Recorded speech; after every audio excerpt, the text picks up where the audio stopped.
जय हिंद फ्रेंड्स।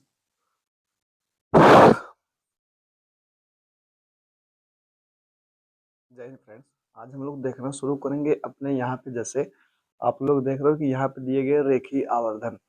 तो हम लोग आज पढ़ना शुरू करेंगे कि रेखीय आवर्धन क्या होता है। जैसे देखिए, रेखीय आवर्धन से हमें क्या चीजें ज्ञात होती हैं, मतलब रेखीय आवर्धन से हम क्या पता पाते हैं, रेखीय आवर्धन से हम लोग क्या फाइंड कर पाते हैं।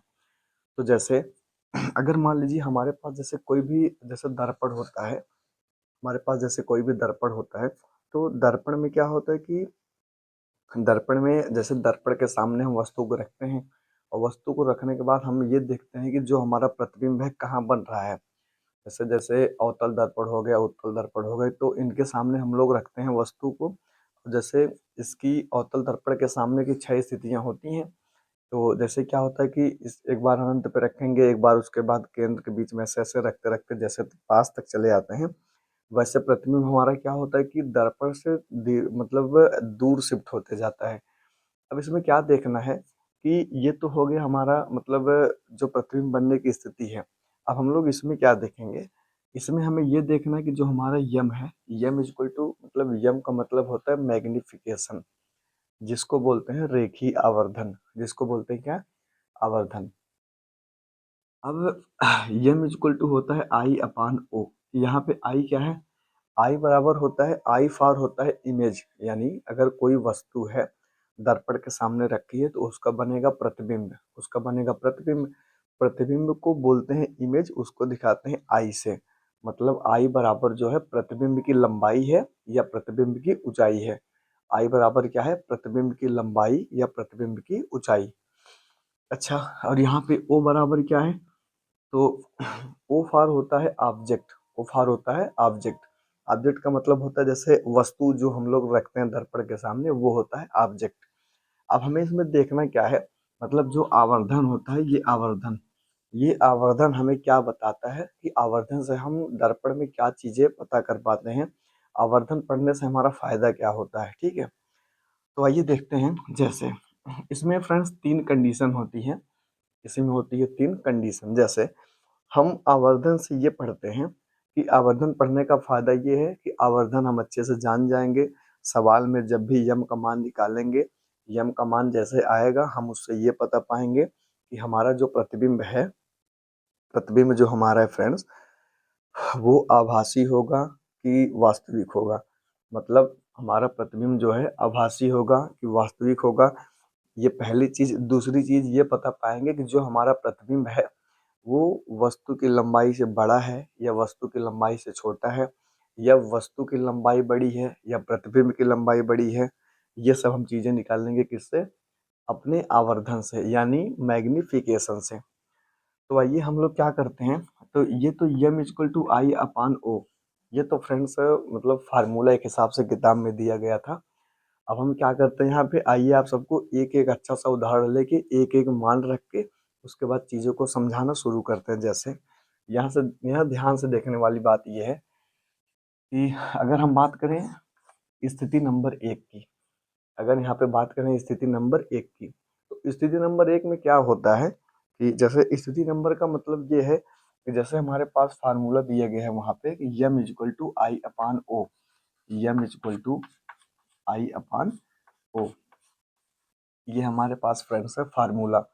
अब हम लोग इसमें क्या करते हैं कि सबसे पहले एक एक वैल्यू रखेंगे, आराम से समझते हुए चलेंगे कि यम का मान 1 से छोटा आने पर क्या होगा, यम का मान 1 से बड़ा आने पर क्या होगा।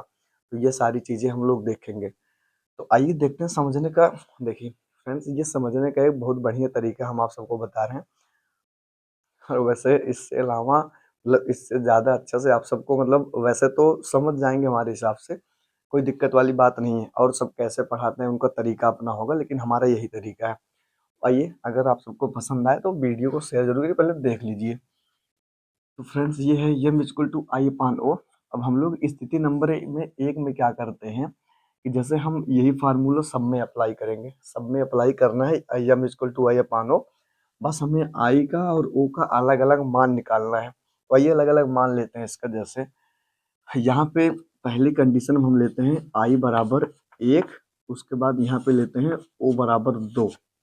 आई बराबर 1, ओ बराबर 2, यानी आई का मान 1 हम माने हैं यहाँ पे, आई का मान यहाँ पे माने हैं 1 और ओ का मान माने हैं 2। ये हम अपने मन से लिए हैं, मतलब आप सबको समझाने के लिए ये जो आई का मान 1 है और ओ का मान 2 है, इसको हम अपने मन से लिए ताकि आप लोग समझ जाएं। आई का मान 1 और ओ का मान 2 लेने से हमारा क्या मतलब है कि जो आई है, जो आई की वैल्यू 1 है और जो ओ की वैल्यू 2 है, आई की वैल्यू 1, आई छोटा है मतलब 1 छोटा है 2 बड़ा है। इसका मतलब अभी कंडीशन नंबर 1 में हम लोग क्या कर रहे हैं कि आई का मान छोटा है, मतलब I is less than, I is less than O, I is less than O. कहने का मतलब ये है, ये हमारी पहली शर्त है। एक मिनट, ये हमारी कौन सी शर्त है? पहली शर्त में क्या की है कि आई का मान ओ से छोटा लिए हैं। यहाँ से देखते हैं आई का मान ओ से छोटा है। छोटा होने से क्या होगा, अब फार्मूला हम अप्लाई करते हैं इसमें, जैसे कि हमारा फ्रेंड फार्मूला क्या है, m is equal to I upon O. I upon ओ कहने का मतलब आई की वैल्यू हमने लिया था 1, यहाँ पे 1 रखेंगे बटा ओ का मान है 2, ओ का मान है 2, यानी अब हम लोग इसको काटेंगे, मतलब देखिए जैसे अगर 1 में 2 का भाग देते हैं, अगर हम लोग 1 में 2 का भाग देते हो तो ये कट करके आ जाएगा 0.5, 0.5 ये आएगा।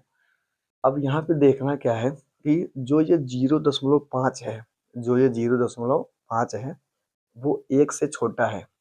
कहने का मतलब जो 0.5 का वैल्यू है ये है 1 से छोटा। इसका मतलब क्या है कि अगर जैसे देखिए यहाँ से क्या गड़बड़ है, जैसे यहाँ से यम का मान आया हुआ है 0.5, तो जो 0.5 है वो 1 से छोटा होगा, क्योंकि 0.5 का मान होता है आधा, आधा का मतलब 1/2, और ये जो है 1 से छोटा है। इसका मतलब ये है कि यम जो है वो छोटा है 1 से, m is less than 1, m is less than 1। कब?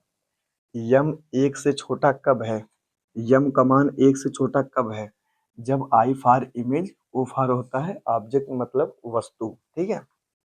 अब देखिए यहाँ पे हम लोगों ने आई का मान 1 माना था, ओ का मान 2, यानी आई का मान छोटा माना था, ओ का मान बड़ा माना था, तो आई की वैल्यू छोटी है ओ से। कहने का मतलब ओ की वैल्यू बड़ी है, आई की वैल्यू छोटी है। अब यहाँ पे क्या होगा कि हम लोगों ने जब यम इक्वल टू आई अपान ओ इस फार्मूले में रखा आई और ओ का मान, तो जो यम का मान हमारे पास निकल के आया 1 से छोटा, 1 से छोटा। अब हम लोग इससे एक मतलब यम का मान 1 से छोटा कब आया, जब हमने आई की वैल्यू, मतलब आई का मतलब इमेज, यम का मान 1 से छोटा कब आया? देखिए फिर से, यम का मान 1 से छोटा कब आया? जब हमने इमेज की वैल्यू ऑब्जेक्ट से छोटी ली थी। इसका मतलब ये है कि जब भी, अब यहाँ से समझने वाली बात है कि जब, अच्छा ये तो हो गया, मतलब यम का मान 1 से छोटा कब है? जब ओ का मान बड़ा है और आई का मान छोटा है। जब ओ का मान बड़ा होगा तब यम का मान जो है 1 से छोटा होगा। इसका मतलब ये है कि जब जब यम इक्वल टू लेस देन 1, कहने का मतलब जब यम का मान 1 से छोटा होगा, जब यम का मान 1 से छोटा होगा तब जब यम का मान 1 से छोटा होगा तब जो आई है, आई का मतलब क्या है? इमेज। आई जो है, I is less than O, I is less than O. अब देखिए हम लोग इसको समझेंगे कैसे, जैसे हमको दिया रहेगा सवाल, उसमें कहेगा कि बताइए कि जो प्रतिबिंब है वो इमेज से बड़ा है कि छोटा है। उसमें सीधा सा बोलेगा कि जो प्रतिबिंब है इमेज से मतलब सॉरी, जो प्रतिबिंब यानी इमेज है वो वस्तु से बड़ा है या वस्तु से छोटा है। तो हम लोग उसके लिए क्या करेंगे कि निकालेंगे मैग्निफिकेशन, यानी यम का मान। क्या निकालेंगे? यम का मान। और अगर अगर यम का मान अगर यम का मान 1 से छोटा आ गया, अगर यम का मान 1 से छोटा आ गया, तब हम लोग क्या कहेंगे कि जो प्रतिबिंब है वो छोटा है, वस्तु जो है बड़ी है। ओ फॉर ऑब्जेक्ट मतलब वस्तु, आई फॉर इमेज मतलब प्रतिबिंब। जब यम का मान 1 से छोटा होगा तब प्रतिबिंब जो है ऑब्जेक्ट से छोटी होगी।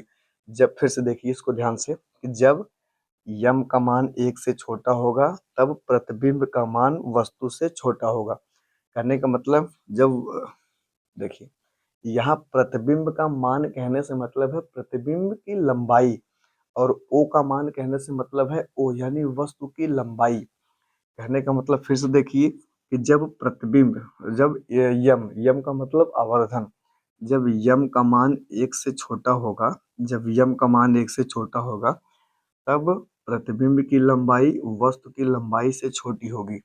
ये पहला कंडीशन है। फिर से देखिए, जब प्रतिबिंब, प्रतिबिंब का मतलब ये है, देखिए जब आवर्धन यानी यम, आवर्धन माने यम, जब यम का मान 1 से छोटा होगा तब प्रतिबिंब की जो लंबाई होगी वो वस्तु की लंबाई से छोटी होगी। यहाँ पे दोनों चीजों को लिखा गया है, बस कोड मतलब ऐसे गणितीय भाषा में लिखा गया, और बाकी सब चीजें वही हैं। ये तो हो गया स्थिति नंबर 1। अब आइए स्थिति नंबर 2 देखते हैं। यहाँ यहाँ देखते हैं स्थिति नंबर 2। हमने क्या किया कि स्थिति नंबर 1 में क्या किया था कि आई का मान छोटा लिया था, ओ का मान बड़ा लिया था। अब स्थिति नंबर 2 में हम लोग क्या करेंगे कि यहाँ पे जो आई का मान है, आई का मान हम लेंगे 2, उसके बाद जो ओ का मान है, ओ का मान लेंगे 1। आई का मान 2 और ओ का मान 1 लेने से हमारा क्या मतलब है, हमारा मतलब ये है कि हम लोग यहाँ पे जो आई है इसको बड़ा कर रहे हैं, किससे, ओ से, यानी आई इज इक्वल टू, मतलब आई इज ग्रेटर देन ओ। यहाँ पे आई का मान क्या है, ओ से बड़ा है। अब अगर ये आप लोग समझ गए तो इसको बड़े आराम से समझ जाएंगे, कोई इसमें दिक्कत वाली बात नहीं है। अब आइए हम लोग क्या करते हैं इसको मतलब इस फार्मूले में रखकर चलते हैं। जैसे यहाँ से लिखेंगे इसको, जैसे चार्ट थोड़ा सा गड़बड़ है। जैसे यम इज इक्वल टू है आई अपान ओ, जैसे यहाँ से यम इज इक्वल टू है आई अपान ओ, ठीक है। अब यहाँ से हम लोग क्या करेंगे कि जो आई का मान है उसको लेंगे, मतलब आई का मान है 2 यहाँ से, और जो ओ का मान है इसको लेंगे 1, सॉरी 0 नहीं 1 है, 1 है। अब जब ये काटेंगे तो इसका मान आएगा 2। अच्छा 2 ये किसका मान आया है, यम का। 2 किसका मान आया है, यम का। इसका मतलब ये जो यम है, यम बराबर आ गया 2, यम बराबर आ गया 2, यहाँ से यम बराबर आ गया 2। अब यहाँ से यम बराबर 2 आने का क्या मतलब है, जरा देखिए। जैसे यहाँ से अगर यम बराबर 2 आया है, अगर यम बराबर 2 आया है, इसका मतलब है कि जो 2 है वो 1 से बड़ा है। 2 जो है 1 से बड़ा है, इसका मतलब इसको हम ऐसे लिख सकते हैं, यम का मान अगर 2 आया है, इसका मतलब जो यम है ये बड़ा है 1 से। यहाँ पर देखिए, यहाँ पे यम छोटा था 1 से, यहाँ पे यम बड़ा है 1 से। यहाँ पे यम छोटा था 1 से और यहाँ पर यम बड़ा है 1 से। तो यम 1 से बड़ा कब है, यम 1 से बड़ा कब है, सुनिए, यहाँ पे यम 1 से बड़ा कब है, जब आई का मान बड़ा होगा ओ से, यानी जब प्रतिबिंब की लंबाई बड़ी होगी वस्तु की लंबाई से। आई का मान कहने का मतलब है कि आई की लंबाई, ओ कहने का मतलब है वस्तु की लंबाई। तो यम का मान बड़ा कब होगा 1 से, जब आई, आई जो है बड़ा होगा किससे, ओ से। अब ये दूसरी चीज हमारे पास निकल के आती है, क्या दूसरी चीज क्या निकल के आती है कि जब यहाँ से जब यम इज ग्रेटर देन 1, जब यम इज ग्रेटर देन 1, तब क्या है, I is greater than O. कहने का मतलब फ्रेंड्स ये है, अभी हम सब एक एक चीज समझाएंगे, 2 चीज समझ गए आप लोग। अब तीसरी चीज हम यहाँ पे समझाएंगे एकदम अच्छे से, उसके बाद सब एक ही बार में लिखेंगे। यहाँ तक समझ गए हमारे हिसाब से, कोई दिक्कत वाली बात नहीं है। अब आइए देखते हैं, जैसे एक बार इसको और देख लीजिए ऐसे कि चीज क्या है, ध्यान से समझिए। देखिए यहाँ पे जो यम का मान आया है 0.5, यानी यम का जो मान है 0.5 का मतलब 1 से छोटा है। जो यम का मान है 1 से छोटा है, तो यम का मान 1 से छोटा कब आया, जब हमने आई का मान छोटा लिया था, ओ का मान बड़ा लिया था। तब यम का मान 1 आया। इससे उल्टा क्या बोल सकते हैं कि जब भी सवाल लगाएंगे उसमें, पूरे सवाल में, जब भी सवाल लगाएंगे पूरे सवाल में सवाल में क्या होगा कि जब भी, ध्यान से सुनना हमारी बात, जब भी यम का मान 1 से छोटा आएगा, जब भी यम का मान 1 से छोटा आएगा, तब समझ लीजिए कि उस सवाल में जो चित्र बना है उसमें जो प्रतिबिंब की लंबाई होगी वो वस्तु की लंबाई से छोटी होगी। और दूसरे में क्या है कि जब यम का मान 1 से बड़ा आएगा, जब यम का मान 1 से बड़ा आएगा, तब जो प्रतिबिंब की लंबाई है ये वस्तु की लंबाई से बड़ी होगी, ये वस्तु की लंबाई से बड़ी होगी। अब आते हैं कंडीशन नंबर 3, मतलब स्थिति नंबर 3 में। देखिए अब क्या करना है, आराम से समझना है, कोई जल्दीबाजी वाली बात नहीं है। देख लीजिए, अगर हाँ आप सबको समझ में ना आया हो तो वीडियो को एक बार पीछे करके आराम से देख लीजिए, फिर समझ लीजिए। देखिए पहले कंडीशन में हमने आई को छोटा लिया था, ओ को बड़ा लिया था। दूसरे कंडीशन में हमने आई को बड़ा लिया, ओ को छोटा लिया। कंडीशन नंबर 3 में क्या करना है कि हमें जो आई है इसका मान लेना है 1, मतलब आई और ओ, आई और ओ दोनों का मान बराबर लेना है। दोनों का मान क्या लेना है, बराबर। फिर से देखना है, देखना क्या है, देखिए कि जो पहली चीज है, यानी यहाँ ऊपर जैसे पहले स्थिति नंबर 1 में आई का मान छोटा था, ओ का मान बड़ा था, और दूसरी स्थिति में क्या था कि आई का मान बड़ा था, ओ का मान छोटा था। तीसरी स्थिति में आई और ओ दोनों का मान बराबर है। अच्छा यहाँ हम जो 1 लिए हैं, यहाँ पे 2 3 4 5 6 कुछ भी ले सकते हैं, ये अपनी इच्छा अनुसार है। चाक बदलने 1 मिनट।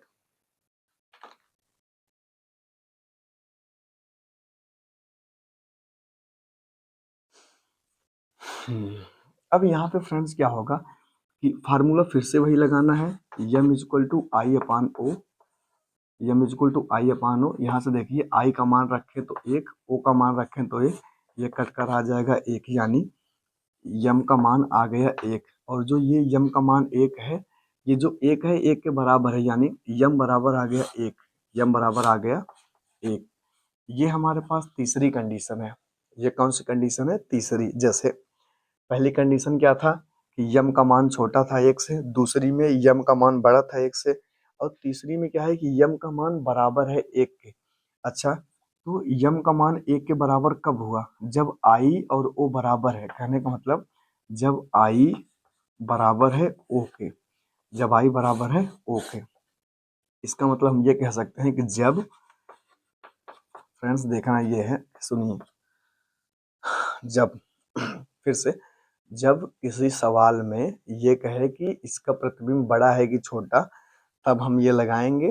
और क्या कहेंगे कि जब यम का मान बराबर हो 1 के, यम का मान 1 के बराबर कब हुआ, जब हमने आई बराबर लिया था ओ के। आई बराबर किसके लिया था, ओ के। इसका सीधा सा मतलब ये है। अब आइए, ये समझ गया तो अब आइए फिर से हम लोग समझते हैं। उसके बाद देखते हैं कि रेखीय आवर्धन जो है इसका सही सही मतलब क्या है। देखिए अगर आपको पहली कंडीशन, दूसरी कंडीशन और तीसरी कंडीशन अगर एकदम समझ में आ गई है तो कोई दिक्कत वाली बात नहीं है, एकदम आप लोग समझ लीजिए समझ गए हैं। ये इसका यूज अभी एक फार्मूला, जैसे ये तो एक नॉर्मल सी वीडियो, इसके बाद और भी, ये भी आधा है, इसके बाद आधा और आगे बताएंगे। उसके लिए आपको कोई डरने घबराने की बात नहीं है। अब देखिए ये तो हो गया मान लीजिए हम समझाने का तरीका हमारा। अब हम क्या करते हैं कि ये जो पूरा अब तक समझा है, आइए अब इसका एकदम निचोड़ बताते हैं, यानी कंक्लूजन पूरे का बता देंगे ये होता क्या है। देखिए स्थिति नंबर 1 में यम, देखिए किसी सवाल में यही पूछेगा कि यम का मान, जैसे उसमें कहेगा या तो कि यम का मान यानी आवर्धन बताओ, या तो कहेगा कि बताइए कि प्रतिबिंब की लंबाई बड़ी है कि छोटी है, कि प्रतिबिंब के जैसे प्रतिबिंब बड़ा है कि वस्तु बड़ी है। यही सारी चीज हमें इसमें मतलब वो पूछेगा तो हमें बताना रहेगा। अब आइए इन सब का हम लोग निचोड़ निकालते हैं। जैसे देखिए पहली कंडीशन में क्या है, पहली में बोला है कि जैसे पहले में ये कह रहा है कि यम का मान बड़ा है, सॉरी यम का मान छोटा है 1 से। इसका मतलब सुनिए, यम का मान छोटा है 1 से। यम का मान 1 से छोटा कब है, सुनिए, किसी भी चित्र में, किसी भी सवाल में यम का मान अगर 1 से छोटा आएगा तो हमको क्या कहना है, सुनिए, यम का मान अगर 1 से छोटा आएगा तो हमें क्या कहना है, जो प्रतिबिंब है, प्रतिबिंब की लंबाई छोटी है, वस्तु की लंबाई बड़ी है। ध्यान से सुनना, अगर यम का मान 1 से छोटा आएगा तो हम क्या कहेंगे कि जो प्रतिबिंब की लंबाई है ये छोटी है, वस्तु की लंबाई क्या है, बड़ी है। ये है पहली शर्त। ये कौन सी शर्त है, पहली। और दूसरी शर्त क्या है कि जब यम का मान